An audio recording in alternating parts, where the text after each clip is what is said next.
Hello wana wa Afrika, Butu Bantu, Afrika ni watu Somanyani, mimi ni Chionda wa Chionda. Leo kwenye hii podcast ya Pan Africanism kupitia fikra huru za Mwafrika tunakwenda kuangalia machifu ambao walidesisti dhidi ya Ujerumani. Machifu wa Tanganyika waliopambana na Ujerumani katika vita kubwa ya Majimaji na vita nyingine zilizotokea ambao mababu zetu walipambana. Wanasema chifu wa kwanza kabisa ni Chifu Mkwawa wa kabila la Wahehe. Yeye alipambana na Wajerumani mpaka pale Wajerumani walipopata nafasi ya kumuua. Kuanzia mwaka 1881 jeshi lake liliwashinda Wajerumani katika vita ya Lugalo. Baadaye Wajerumani walimzingira na mwaka 1898 alijiua ili asikamatwe. Bwana Mkwawa alipambana na wakoloni miaka 8 na inasemekana kukamatwa kwa Bwana Mkwawa ilikuwa usaliti wa ndani ya nyumba. Kwa ufupi, tunakwenda kwa Chifu Isike. Hawa machifu wote tutakwenda kuwachambua mmoja mmoja, ila leo naenda na kwanza na jumla yake. Kiongozi wa Wanyamwezi eneo la Tabora alikataa kutii utawala wa Wajerumani. Alipigana nao mpaka alipozingirwa na aliamua kujiangamiza pamoja na wapiganaji wake badala ya kukamatwa. Kinjekitile Ngwale, kiongozi wa kiroho wa vita uasi wa Majimaji, alihamasisha makabila mengi kuungana dhidi ya Wajerumani. Aliwaambia wapiganaji kwa Majimaji dawa ya Majimaji yangewalinda dhidi ya risasi. Alikamatwa na kunyongwa mwaka 1905.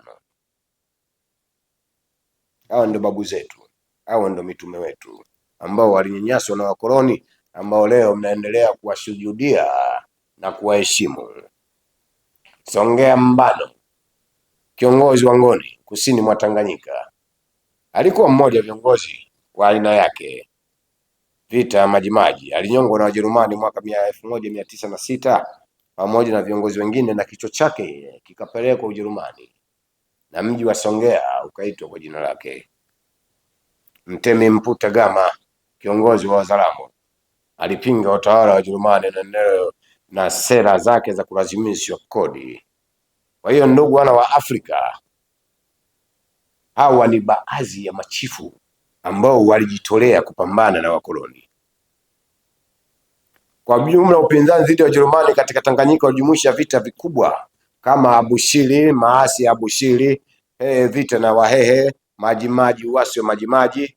Vita vilionyesha upinzani mkubwa wa Afrika dhidi ya wakoloni wa Kijerumani. Ujerumani tishio lao kubwa ilikuwa ni kifo, kama hadi leo hivi mnavyoona, kifo na gereza na njaa ndio ilikuwa silaha zao. Kinjekitile Ngwale, kiongozi wa kiroho wa vita ya Majimaji, aliuawa. Alikamatwa mapema sana katika vita.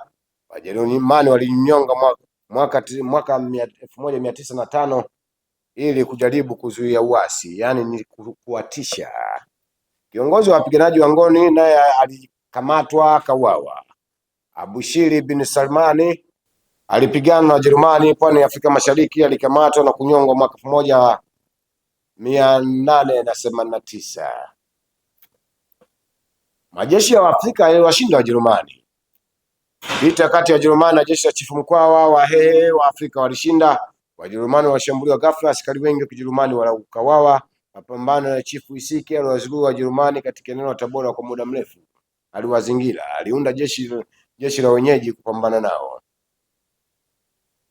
Askari weusi baadhi yao walikuwepo upande wa jeshi la Wajerumani, wanaita Sturmtruppe. Askari hao waliitwa askari, walikuwa Waafrika waliopata mafunzo ya kijeshi, walivaa sare za kijeshi za Kijerumani, walipigana pamoja na maafisa wa Kijerumani. Usaliti ndani ya wasaliti, mtoto anamvamia baba yake. Kisa mzungu ameniambia, mzungu ameniahidi maisha mazuri. Hii ndio shida tuliokuwa nayo. Wanasema Paul von Vobeck ambaye alipigana na Waingereza katika World War I ndani ya Afrika Mashariki. Huyu ndio kamanda aliyokuwa anaongoza majeshi ya Kijerumani kupambana nasi. Kwa ufupi, historia ya Tanganyika ina mashujaa wengi waliopambana na ukoloni. ambao historia ya Waafrika au viongozi wa Afrika wamesahau kuandika na kuwafundisha wanafunzi wao mashuleni. Hili ni kosa ambalo wana wa Afrika, viongozi wa ulimwengu, inatakiwa mkae mkijua kwa nini haya yalitokea na kwa nini Mwafrika alimuuza Mwafrika mwenzake. Kwa nini Mwafrika alimuuza Mwafrika mwenzake?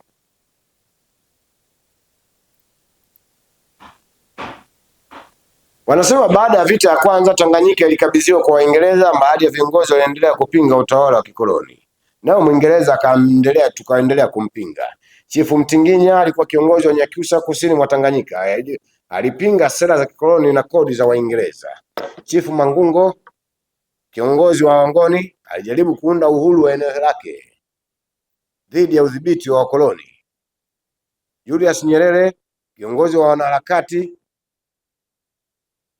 kupitia njia za uhuru na chama cha Tanganyika African National Union 5, aliongoza mapambano ya kisiasa dhidi ya Tanganyika kupata uhuru mwaka 1961. Kuna vita 5 ambazo Watanganyika mtakiwa mzijue, ambazo Watanganyika walipigana kabla ya kupata uhuru. Vita ya jeshi la chifu mkoa dhidi ya Wajerumani, Betro Vulgaro. Hapa Wahehe walishinda kwa askari wa Kijerumani. Uasi wa Majimaji, East Africa Campaign, mapigano kati ya Wajerumani na Waingereza katika Afrika Mashariki. Wanasema himaya ambazo Afrika Mashariki ilikuwa nazo kabla ya koloni: himaya ya Buganda Kingdom, moja ya falme zenye nguvu katika eneo la Uganda; Bunyoro Kitala Kingdom, himaya za zamani iliyotawala sehemu kubwa ya Afrika Mashariki. Ilikuwa kaskazini magharibi mwa Tanganyika. Karagwe Kingdom, hii ni himaya ya Karagwe. Kilwa Sultanate, dola yenye nguvu ya biashara katika pwani ya Afrika Mashariki. Hizi zote shuleni huwezi kuzijua. Hakuna mwanafunzi wa darasa la kwanza mpaka la 5 anayefundishwa. Hii yote tunapokea mitaala ya kikoloni, tunafuata sera za kikoloni, siasa za kikoloni, dini za kikoloni, sera za uchumi za kikoloni, ibada za kikoloni, Mungu wa kikoloni. Hapa Waafrika hatutoboi, tutaendelea kuwa watumwa tusiojitambua, kutukuza wakoloni, kutukuza watesi wetu. Sisi tutakurisisha wadogo zetu na watoto zetu na vijukuu vyetu mambo ya kipuuzi ambayo ni ya kupotezwa. Angalia kama leo hii Mwafrika anasherehekea Holocaust ya Wajerumani, akumbuke Holocaust ya kwake yeye aliyofanyiwa Wajerumani milioni 6, Wayahudi milioni 6, Waafrika milioni 600 wamekufa, lakini hakuna siku ya kukumbuka mauaji ya Waafrika. Hatuna kumbukumbu ya kukumbuka mauaji yote haya yaliyofanyika dhidi yetu yaliyofanywa na wakoloni. Sisi tunaendelea kuwasifu, kupiga magoti, kuomba misaada. Hawastahili kuomba wala kupigiwa magoti hawa, kwa sababu hawana kitu cha kutugea na hawana hekima wala sura ya kugewa utukufu mbele zetu sisi ambao ni watukufu wa Mungu. Hii ni Pan Africanism Podcast na hii ni Fikra Huru, kauli mbiu yetu. Nasema utepu amenera.